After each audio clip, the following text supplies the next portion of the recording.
430년 동안 애굽에 종살이하던 이스라엘 백성들이 고된 노동과 무자비한 채찍을 견뎌낼 수가 없어서 하나님 앞에 부르짖어 기도하기 시작합니다. 하나님 좀 살려주세요. 도저히 못 살겠습니다. 너무너무 힘들고 어렵습니다. 하나님께서 그 기도를 들으시고 모세를 보내셨어요. 그리고 10가지 재앙을 퍼부어서 바로를 굴복시켰습니다. 드디어 430년 종살이를 청산하고 자유와 행복이 있는 가나안 땅으로 출발을 하게 되었습니다.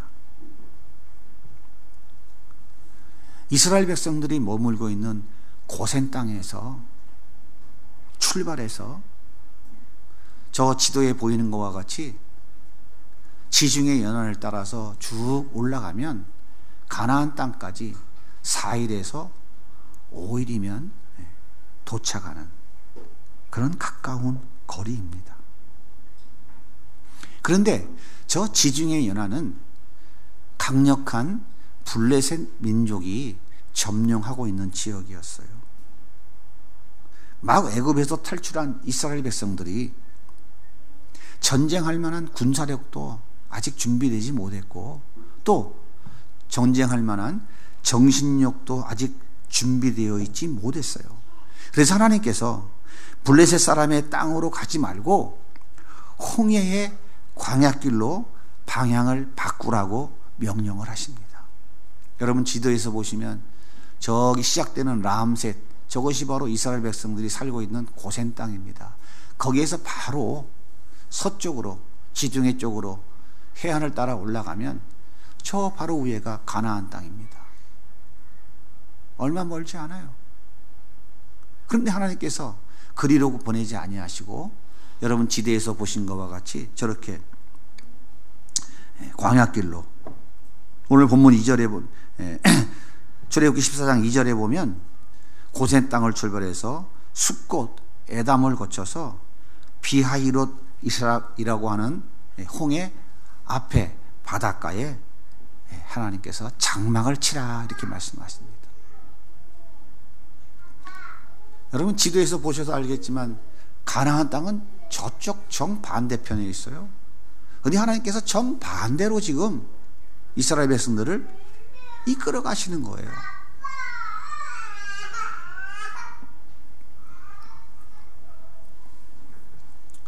앞에는 홍해바다, 좌우측에는 드넓은 광야가 펼쳐져 있습니다.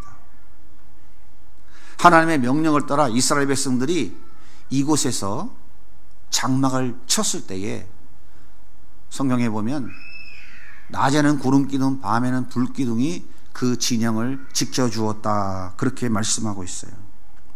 여러분 보세요. 노예의 삶에서 벗어나서 자유의 향기를 마음껏 마시며 저 푸른 바다를 바라보고 있는 이스라엘 백성들 얼마나 행복했을까요? 땅 한 평 없이 평생 노예로 살던 사람들이 이제는 가나안 땅에 들어가 땅 주인으로서 살아갈 수 있게 되었으니 얼마나 가슴이 벅찼을까요? 자, 이때의 바로는 이스라엘 백성들이 홍해 광야길로 이동하고 있다 하는 보고를 받게 됩니다. 그 순간 바로는 이해가 되지 않았어요.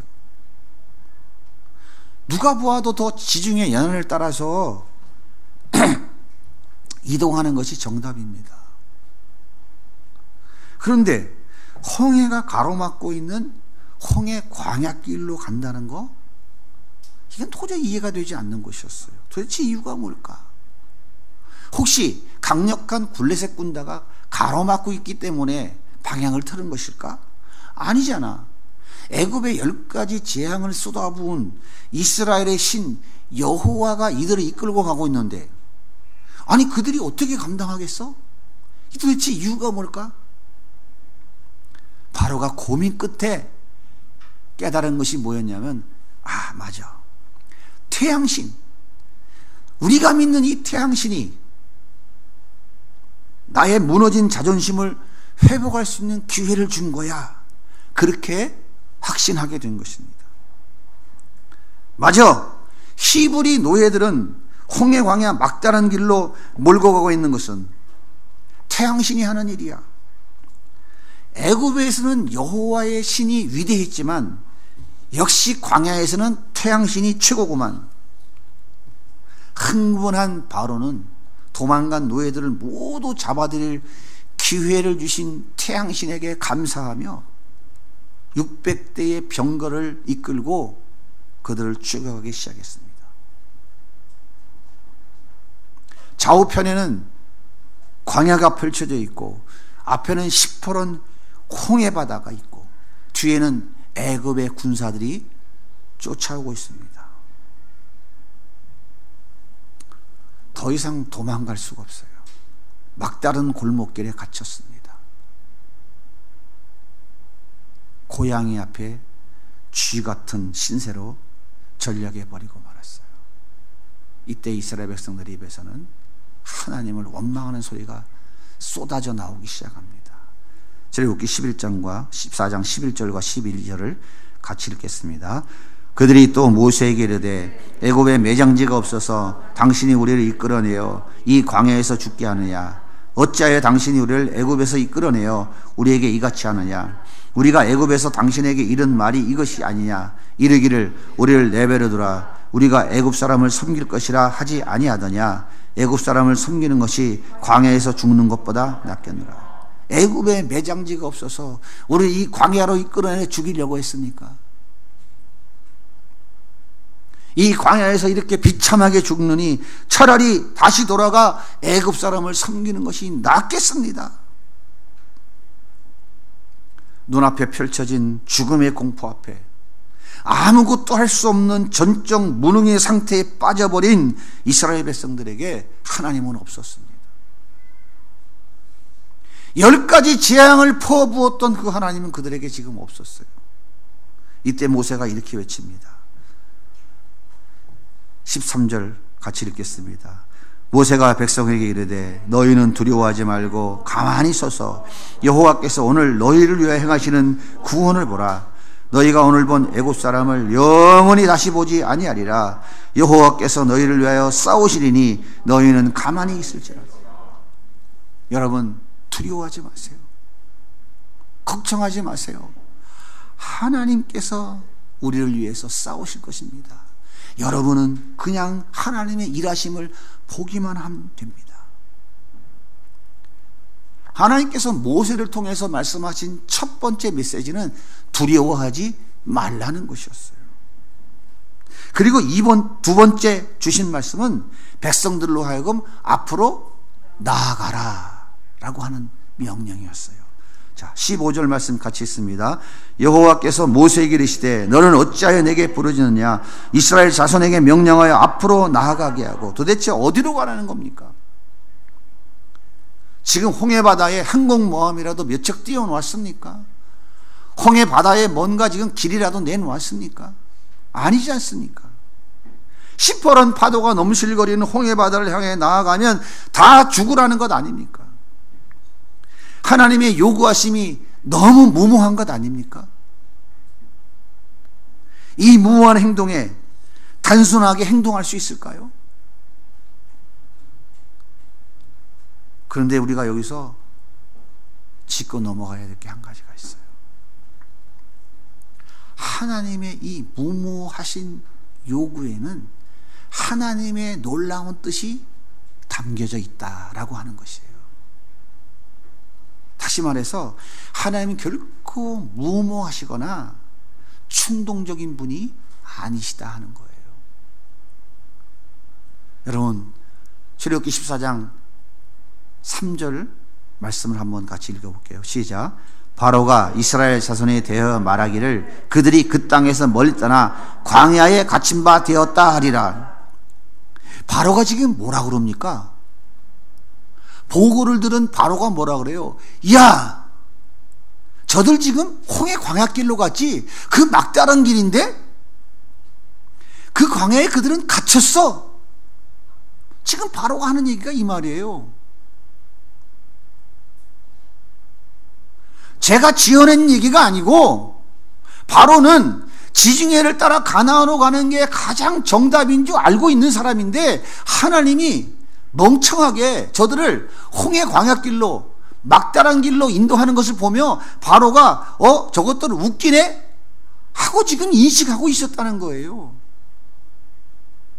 그래서 바로는 태양신이 나에게 복수의 기회를 준 것이라고 확신하고 있는데 하나님께서 뭐라고 그래요? 바로가 그거 알고 있어. 바로도 알고 있는 거야 라고 말씀하고 있는 거예요. 그건 무슨 얘기입니까? 내가 너희를 홍해 광야길 막다른 골목길로 끌고 가는 것을 바로가 알고 저가 엄청 기뻐하고 좋아할 거야. 그렇다니까 여기 말씀에 기록해 놓고 있는 거예요. 그런데 여러분, 하나님의 계획은 그것이 아니었어요. 바로가 광야길에서 태양신의 도움을 받아 복수하도록 하나님이 그들을 그 광야길로 인도하신 것이 아니라고 하는 거예요. 출애굽기 14장 4절 말씀을 같이 보겠습니다. 내가 바로의 마음을 완악하게 한즉 바로가 그들의 뒤를 따르리니 내가 그와 그의 온 군대로 말미암아 영광을 얻어 애굽 사람들이 나를 여호와인 줄 알게 하리라 하심에 무리가 그대로 행하니라. 무슨 말입니까? 바로가 생각하는 그 막다른 길, 광야의 그 갇힘받은 그 길, 그 길은 이스라엘 백성들의 막다른 길이 아니라 바로와 그의 온 군대를 홍해에 수장시켜버릴 막다른 길이라고 하나님이 지금 말씀하고 있는 거예요. 그러니까 바로의 생각과 하나님의 계획은 전혀 다른 거예요. 사랑하는 여러분, 하나님이 길을 몰라 홍해 광야로 인도하신 것이 아닙니다. 하나님이 블레셋 군사가 두려워서 그들을 홍해 광야길 갇힌바된 저거는 동안에 든 쥐라고 바로도 알고 있는 그 위험하고 그 참으로 한심한 그 길로 그 자기 백성들을 인도하신 것이 아니라는 거예요. 그럼 뭡니까? 오늘 말씀에 뭐라 그래요? 애굽 사람들로 하여금 하나님이 어떤 분인지를 보여주기 위함이라고 말씀하고 있는 거예요. 뿐만 아니라 이스라엘 백성들로 하여금 바로가 믿는 태양신은 가짜구나, 역시 맞아, 너희를 구원한 여호와 하나님이 진짜야, 이것을 보여주기 위한 것이라고 말씀하고 있는 거예요. 그래서 이스라엘 백성들을 이 놀라운 하나님의 역사에 동참시키시려고 홍해를 향해 나아가라고 무모한 요구를 하고 계신 것입니다. 무슨 얘기입니까? 우리 이성으로 이해할 수 없는 무모한 요구를 하시는 하나님은 그 무모한 요구를 통해서 하나님의 놀라운 역사를 보여주시려고 하시는 것이다, 그 말이에요. 하나님은 때때로 우리 이성과 경험으로 도저히 이해되지 않는 무모한 요구를 하실 때가 있습니까? 없습니까? 있어요, 없어요? 있기만 합니까? 거의 다지. 안 그래요? 거의 다 아니에요? 하지만 그 무모한 요구에는 하나님의 놀라운 계획이 담겨 있어요. 그리고 그 하나님의 계획을 우리를 통해 이루기 위해서 무모한 것처럼 보이는 요구를 하고 계시는 거예요. 이게 성경이 우리에게 가르쳐주고 있는 진리입니다. 그렇다면 이스라엘 백성들은 하나님의 이 무모한 요구에 어떻게 행동했을까요? 15절에 보면 하나님께서 먼저 이스라엘 백성들에게 홍해를 향하여 나아가라고 말씀하시고 이어서 16절에 이렇게 말씀하십니다. 같이 이렇게 읽겠습니다. 지팡이를 들고 손을 바다 위에 내밀어 그것이 갈라지게 하라. 이스라엘 자손이 바다 가운데서 마른 땅으로 행하리라.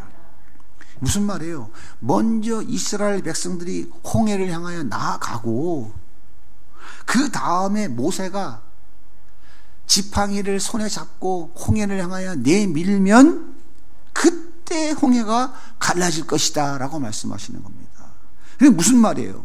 이스라엘 백성들이 먼저 홍해를 나아가지 아니하면 모세가 지팡이를 들고 홍해를 향하여 내밀어도 홍해는 갈라지지 않는다 그 말이죠.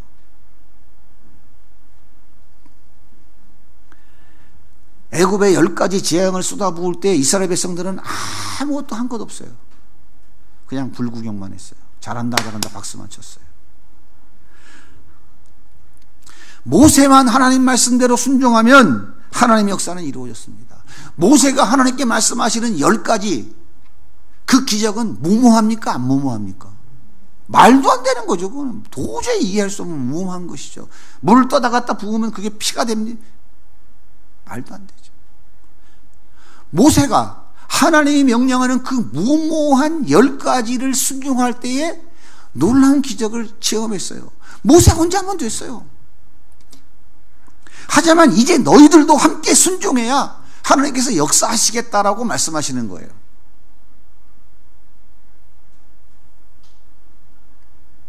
예수님께서 가나온 잔치에 물이 변하여 포도주에 되는 놀라운 역사를 이루셨어요. 그런데 이 기적을 경험한 사람은 예수님의 말씀에 순종해서 항아리에 물을 떠다 부은 하인들밖에 없어요. 예수님 말씀에 순종해서 그 물을 연회장에 떠다 준 하인들밖에는 몰랐어요. 그 다른 하객들은 예수님의 기적의 결과물인 포도주를 마시고 즐기고 있었지만 그것이 기적의 결과물인 것을 전혀 몰랐어요. 누구만 알았어요? 물 떠다 준 하인들만 알았어요. 하나님께서 마찬가지로 이스라엘 백성들이 순종함으로 하나님의 하나님 되심을 경험하기를 원하셨던 거예요. 그래서 모세 혼자 얼마든지 계속해서 할 수 있었지만 백성들에게 무모한 요구를 하고 계신 거예요. 여러분이 하나님의 자녀가 되었다면, 예수 그리스도의 그 무모한 순종으로 인하여 구원받아 하나님의 백성이 되었다면 언제까지 그렇게 앉아있는 것이 아니라 이제는 그 하나님을 경험하고 체험하고 그 하나님이 여러분의 삶의 주인 되어서서 그 하나님의 영광을 드러내는 삶을 살기를 우리 주님이 원하신다 이 말이에요. 그래서 여러분에게 무모한 것 같은 순종을 하는 거예요. 여러분, 지우에게 사과 하나 깎아라 그러면 무모한 요구입니까? 괜찮은 요구입니까? 그죠?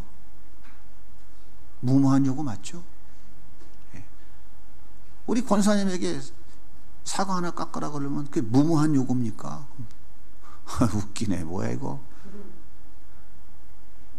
우리가 처음 예수님 만났을 때 예수 그리스도의 그 십자가의 무모한 요구에 순종한 기적으로 인하여 우리가 하나님의 자녀가 되었을 때 우리는 사과 하나 못 깎는 그런 어린아이와 같은 존재들이에요. 그러나 점점 우리가 그 하나님을 경험하게 되면은 그거 정도야 뭐 하는 멋진 하나님의 사람으로 성장해 가는 거예요. 그래서 하나님은 그 놀라운 뜻을 담고 우리에게 그 무모하다고 느껴지는 요구를 하고 계시는 거예요. 교회에 주신 사명은 목사 혼자 순종해서 되는 것이 아닙니다. 몇몇 중직자들로 되는 것이 아니에요. 온 교회가 한마음 한뜻 되어 함께 그 무모하다고 생각되어지는 주님의 요구 앞에 순종하면 하나님의 역사가 일어나는데 온 성도들이 함께 하나님의 살아계심을 보이게 되는 거예요. 맨날 목사 혼자 보면 교회는 어떻게 되겠어요? 온 성도가 하나님의 기적을 경험해야 힘이 나고 용기가 나고 하나님 우리와 함께 계시는 것을 체험하면서 힘차게 나아갈 것 아닙니까? 논리와 구조가 똑같은 거예요. 이스라엘 백성들은 순종했습니다. 억지로 했는지 감사함으로 했는지 자발적으로 했는지 알 수 없어요. 하지만 제가 말씀을 깊이 볼 때 어쩔 수 없이 억지로도 아니고 때 밀려서 순종한 것 같아요. 때 밀려서. 성경을 보니까. 아무튼 이스라엘 백성들은 홍해를 향해 발걸음을 옮겼습니다. 그러자 하나님의 역사가 시작됐어요. 말씀 19절입니다. 같이 읽습니다. 시작.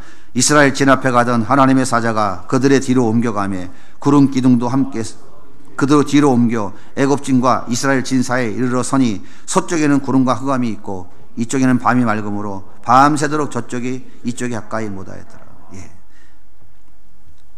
이스라엘 백성들이 홍해를 향해 이동하니까 앞서가던 구름기둥이, 불기둥이, 구름기둥이 이동하기 시작했어요. 어디로 이동했냐? 뒤로 이동했어요. 자, 보세요. 이스라엘 백성들은 가야 되나 마야 되나 어째야 되나 죽는데 큰일 났네 하나님 원망하고 있는데 바로의 군대는 공격해 와야 하네요. 계속 해오죠. 하나님이 급할까요? 안 급할까요? 급하겠죠. 야, 뒤에 온다. 쫓아온다. 다 왔어. 그런데 이스라엘 백성들은 어떤 마음이겠어요? 앞으로 나가서 빠져 죽으나 뒤에 칼 맞아 죽으나 아이고 죽는 건 마찬가지네. 그 상황이 됐을까요? 안 됐을까요? 그 상황이 딱 됐죠. 여러분 보세요. 말씀을 충분한 이격거리가 있었으면 구름기둥이 뒤로 이동해서 뒤에 쫓아오는 애국 군사들을 가로막아서 컴컴하게 만들어 놓은 이유가 있겠어요? 없겠어요? 못 쫓아와야 앞으로 갈 거 아닙니까? 충분한 이격거리가 있어야 될 거 아니에요. 홍해가 갈라지고 이스라엘 백성들이 다 건너갈 만큼 충분한 거리가 있어야 그들이 홍해 가운데까지 들어올 거 아닙니까? 저는 말씀을 볼 때 이들이 자발적으로 이해하고 순종하지 못했지만 결국은 순종하도록 하나님이 역사하셨구나. 그래서 이격거리가 안 되니까 구름기둥이 뒤로 이동해서 그들을 뒤덮어서 막은 거예요. 오늘 말씀이 그 말씀입니다. 흑암이 가득해서 더 이상 그들은 추격하지 못했어요. 자, 이렇게 그들은 추격하지 못하고 이스라엘 백성들은 홍해로 나아가니까 이제 충분한 거리가 생겼어요. 바로 이때입니다. 이때 모세가 홍해를 향해 지팡이를 내밀어요. 자, 21절입니다. 모세가 바다 위로 손을 내밀매 여호와께서 큰 동풍이 밤새도록 바닷물을 물러가게 하시니 물이 갈라져 바다가 마른 땅이 된지라.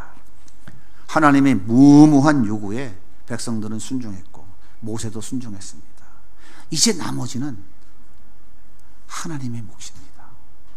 아시겠어요? 나머지는 하나님의 몫이라고요. 여러분 몫이 아닙니다. 아시겠습니까? 그러면 우리가 해야 될 건 뭐만 하면 돼요?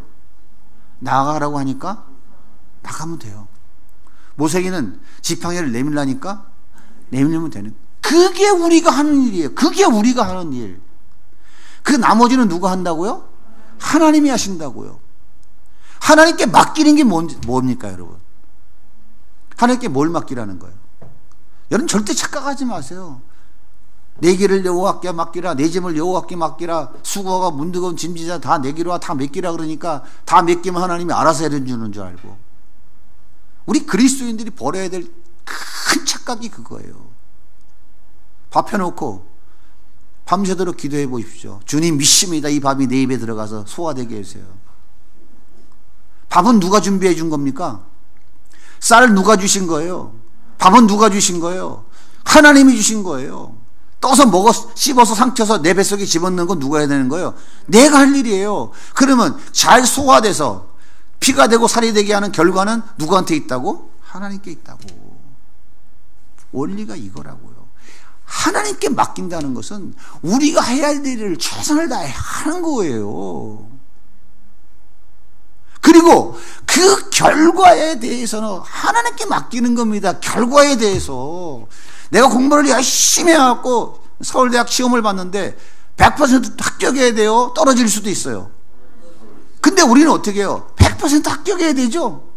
그게 맡긴 게 아니라고요. 하나님은 필요하시면 떨어뜨리게도 하시는 분이라고요. 그게 하나님께 맡기는 거예요. 그게 하나님 몫이라고요. 내가 원하는 걸 100% 다 돼야 된다라고 하니까 하나님께 못 맡기고 그 전부 다 무모한 요구라고 느껴지는 거예요. 그래요, 안 그래요?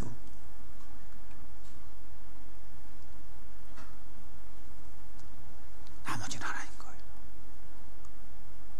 나머지는 하나님 거예요. 하나님 일을 해라. 예, 열심히 최선을 다해 하는 거예요. 근데 그 일을 통해서 하나님이 성공하게 하실 수도 있고 실패하게 하실 수도 있어요. 근데 우린 전부 뭐 해야 돼? 전부 성공해야 되죠. 그러니까 성공이 될까 안 될까 생각하니까 하나님 요구하는 게 무모해 안 무모해요? 결과를 내가 벌써 이미 예측하고 있으니까 하나님이 요구하시는 건 다 무모한 거예요. 바로 이스라엘 백성들의 모습 똑같아요. 홍해마다 나가면 어떻게 죽는 게 결과인데 그게 무모한 요구 아닙니까? 순종 못하는 거죠. 그러니까 그 하나님께 맡긴 게 아니라고요. 하나님께 맡기지 못한다는 게 바로 다른 말로 표현하면 하나님을 의지하지 못하는 거고 믿음이 없는 거예요. 그게 믿음이 없는 거라요. 그게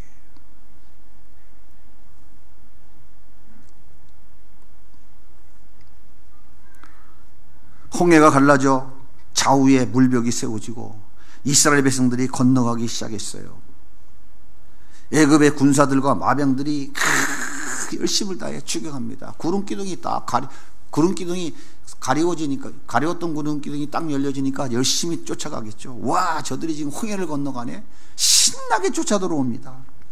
자, 이제 이스라엘 백성들은 거의 다 건너가고 제일 후미가 홍해 가운데쯤 도착했을 때예요. 그러면 애굽의 군대가 홍해 한가운데 앞에 전진 부대가 홍해 한가운데쯤 왔겠죠. 성경에 보십시오. 얼마나 기가 막힌지 몰라요. 출애굽기 오늘 말씀에 보면은 앞에 달려가던 병거의 바퀴가 벗겨져요. 하나님의 앞에 달려가던 병거 바퀴를 벗겨버리십니다. 그러니까 병거가 달려가던 말이 어떻게 되겠어요? 꼬꾸라지죠. 꼬꾸라지니까 옆에 병거가 어떻게 해요? 부딪히죠. 이것도 부딪히고 저것도 부딪히고. 우리가 겨울에 눈에 자동차가 미끄럼 타면 어떻게 돼요? 3중 추등을 5중 추등 10중 추등하면 도로가 다 막혀버리죠. 그 현상이 홍해바다 가운데서 딱 벌어진 거예요. 아수라장이 됐습니다. 그 사이에 뒤에서 밀려오던 애굽의 군사들은 홍해 안에 다 들어왔어요? 안 들어왔어요? 다 들어왔어요. 더 이상 쫓아갈 수도 없어. 앞으로 나아갈 수도 없어요. 뒤에는 군사들이 밀려와 뒤로 후퇴할 수도 없어. 딱 갇혔어요. 어디가 갇힌 길입니까? 바로가 아는 광야길이 갇힌 길이에요? 바로 여기가 갇힌 길이에요. 이때 하나님께서 모세에게 세 번째 말씀하십니다. 26절입니다. 여호와께서 모세에게 이르시되 네 손을 바다 위로 내밀어 물이 애굽 사람들과 마병들 위에 다시 흐르게 하라. 모세야, 내 지팡이를 내밀어 물이 다시 흐르게 하라.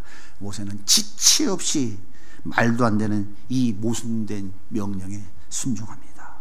하나님은 갈라놓으신 홍해를 다시 하나로 합쳐 놓으셨고 그 속에 바로의 모든 군대는 다 수장되고 말았어요. 사랑하는 여러분, 하나님이 너무나 무리한 요구를 하고 계십니까? 그래서 단순한 행동이 불가능하다고 생각하십니까?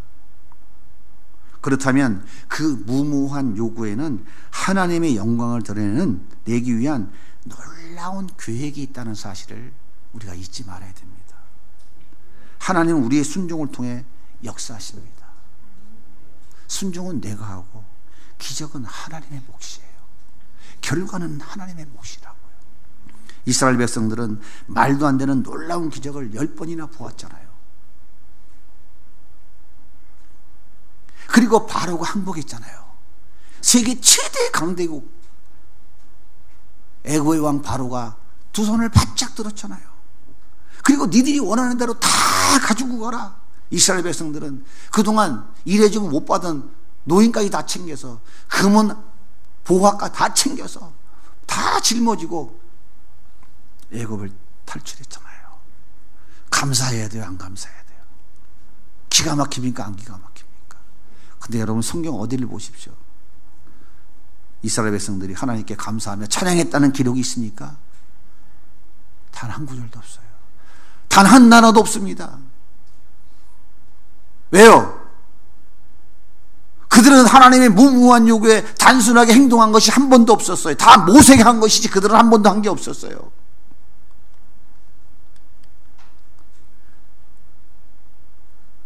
항아리에 물을 채우고 항아리에 물 떠다 준 자들은 가나 혼인잔치의 하인들이었지, 손님으로 온 사람들은 전혀 그 내용을 모르는 거예요. 그런데요, 이번에는 이 무모한 요구에 순종했던 이 백성들이 하나님을 최고로 찬양합니다. 그 내용이 바로 출애굽기 15장 1절부터 한 장 내내 나오는 거예요. 말씀이 기니까 제가 몇 구절만 읽어드릴게요. 출애굽기 15장 1절입니다. 이때 모세와 이스라엘 자손이 이 노래로 여호와께 노래하니 이르시되 내가 여호와를 찬송하리니 그는 높고 영원하시며 말과 그 탄자를 바다에 던지셨음이로다. 여호와는 나의 힘이요 노래시며 나의 구원이시로다. 내가 그를 찬송할 것이요 여호와는 용사니 여호와는 그의 이름이시로다. 그의 진노가 그들을 지푸라기 같이 사르셨으니 그 주의 콧김에 물이 쌓이되 파도가 언덕같이 일어서고 큰 물이 바다 가운데 엉켜있나이다. 주께서 바람을 일으키심에 바다가 그들을 덮었으니 여호와여 신중에 주와 같은 자가 누구이니까. 하나님의 계획이 이거였어요. 이스라엘 백성들은 하나님이 진정한 신인 것을 그들은 두 눈으로 확인했어요. 애굽의 모든 사람들은 태양신은 가짜, 진정한 하나님이 진정하심을 그들은 처절하게 깨달으며 죽어갔어요. 그렇습니다. 순종한 자들만이 하나님의 위대하심을 체험할 수 있어요. 체험했기 때문에 살아계신 하나님이 가슴에 새겨지게 되고 그 하나님의 영광을 위해 살아갈 수 있게 되는 것입니다.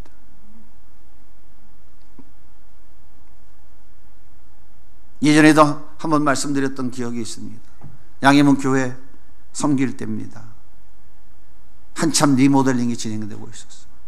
온 성도들이 기도하며 헌금 드리는데 드릴 것이 없었어요.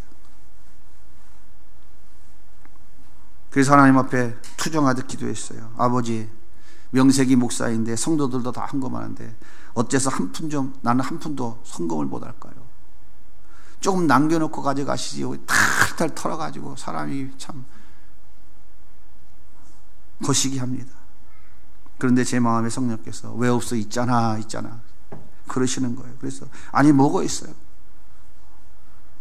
사례비 받은 그날로 없어지고 언제 통장에 잔고가 있는 날이 있었습니까? 통장이 뭔지도 모르고 살아가는데. 그랬더니 주님께서 제 마음에 너 보증금 500만 원 있잖아 그러시는 거예요. 아니 주님 500만 원에 월세 30만 원 내는 그 집 보증금 그거 말씀하시는 겁니까? 그렇다는 거. 가진 전 재산이 그거예요. 근데 그거 주님께 드리라는 거예요.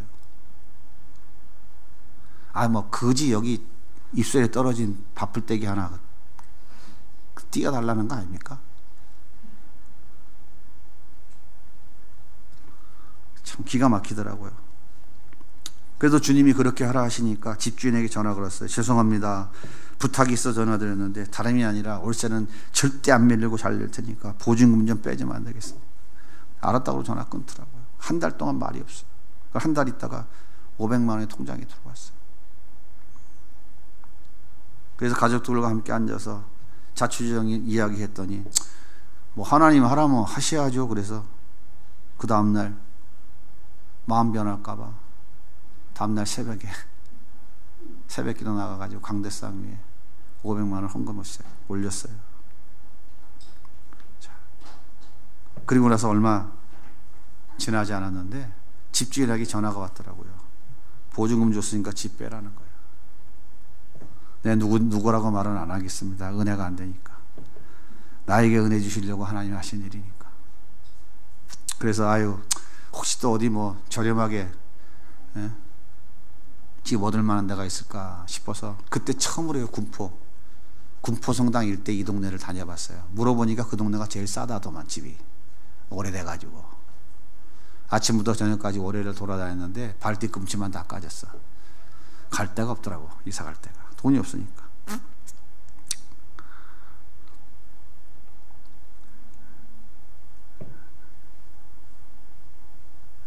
네, 그래서 전화를 걸었어요. 죄송한데 그래도 명색이 목사인데 사역은 11월 말까지 끝내고 이동을 해야 안 되겠습니까? 그러니까 11월 달까지 사역 마치고 바로 이 집 뺄 테니까 그때까지만 좀 기다려 달라고. 말도 안 되는 하나님의 요구에 그냥 단순하게 행동했더니 닥쳐온 거는 길바닥에 쫓겨나는 거예요. 한 번 했으면 되지 또 하게 생겼어.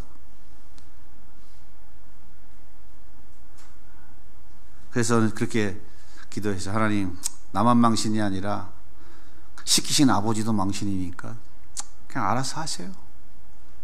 아휴, 잘 됐다. 11월 달 되면 이제 뭐 집도 없고 집은 컨테이너 박스 하나 불러도 실어서 보내고, 아이고 이제 돈 벌러 가면 되겠구나. 아유, 잘 됐다. 아유, 속이 다 후련하더라고요. 그런데 장로님 한 분이 전화가 왔어요. 목사님, 이사는 언제 가세요? 그래서 이사요? 저 이사 안 갑니다. 11월 달까지만 사회 가고 사임하겠습니다. 그렇잖아요. 집 빼줘야 되는데 집도 없는데 어떻게 해요? 그랬더니 꽤 난감해 하시며 전화 끊더라고요. 그리고 몇 주 지나지 않아서 또 연락이 왔어요. 목사님, 교회 서택을 마련해 드리기로 했습니다. 교회 근처에 좋은 집, 살만한 집 좀 있으면 알아보세요. 그러더라고요. 귀가 좀 이상하더라고. 이게 웬 소리야 이게. 깜짝 놀랐어요. 아무튼 교회 서택을 마련해 주셔서 제가 이리로 떠나올 때까지 평안하게 그곳에서 잘 살았습니다. 가진 것이라고는 보증금 500만 원, 이건 내놓으라고 하시면 너무한 것 아닙니까? 사렙대 과부에게 아들하고 먹고 죽이려고 남겨놓은 마지막 빵, 그거 내놓으라고 하는 것, 이거 너무한 것 아니에요? 하나님이 그렇게까지 하실 수 있습니까? 이건 너무 무모한 요구 아닙니까? 여러분, 따지고 싶으세요?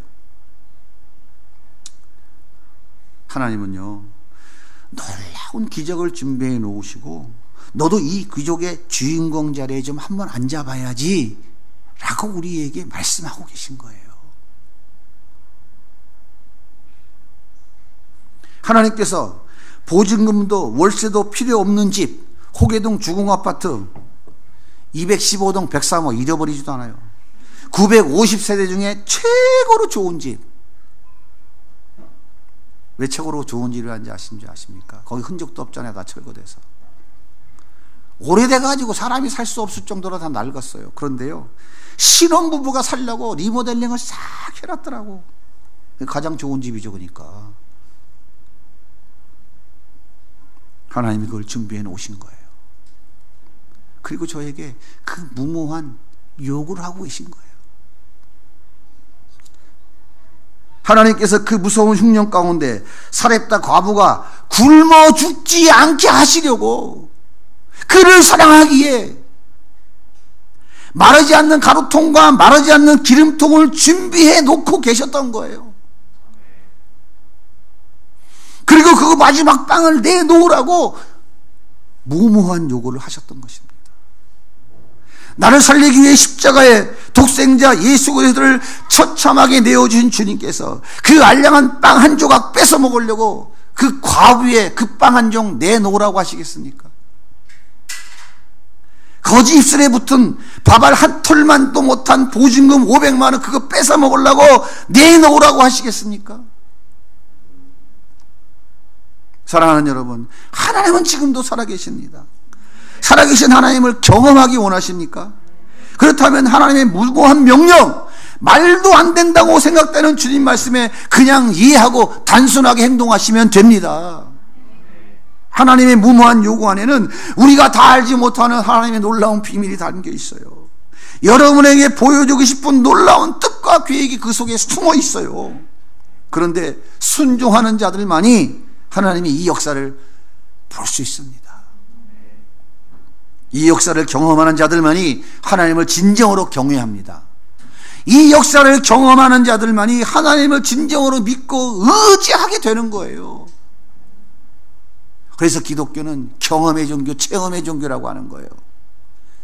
종교가 아니라, 기독교는 종교가 아니라 하나님을 만나고 하나님을 경험하고 하나님을 체험하는 거예요. 이게 바로 기독교인 거예요. 내가 원하는 것을 주고 거기에 대해 더 많은 것을 반대급부로 대가로 받는 게 기독교가 아닙니다. 이제 말씀을 읽고 마치겠습니다. 출애굽기 14장 31절입니다. 같이 읽겠습니다. 이스라엘이 여호와께서 애굽 사람들에게 행하신 그 큰 능력을 보았으므로 백성이 여호와를 경외하며 여호와와 그의 종 모세를 믿었더라. 하나님을 경외한다는 말이 여기 처음 나와요. 출애굽한 이스라엘 백성들이 자기들이 그 무모한 요구에 단순하게 행동했더니 그 기적과 체험 속에 들어갔더니 드디어 하나님을 믿게 되고 하나님을 경외하게 된 거예요. 여기에서 우리의 믿음이 성장해 가는 겁니다. 요한복음 2장 9절입니다. 같이 읽겠습니다. 연회장은 물로 된 포도주를 맛보고도 어디서 났는지 알지 못하되 물 떠온 하인들은 알더라. 물 떠온 하인들만 하나님을 경외하고 그분이 메시아임을 깨닫고 그분이 나의 진정한 구세주인 것을 아는 거예요. 그들 속에 믿음은 성장하고 그 믿음이 세상을 바꾸는, 세상이 감당치 못할 믿음의 사람들로 세워져 가는 것입니다. 날마다 그 하나님 역사가 여러분 삶에 상식처럼 나타날 수 있기를 주님의 이름으로 소원합니다.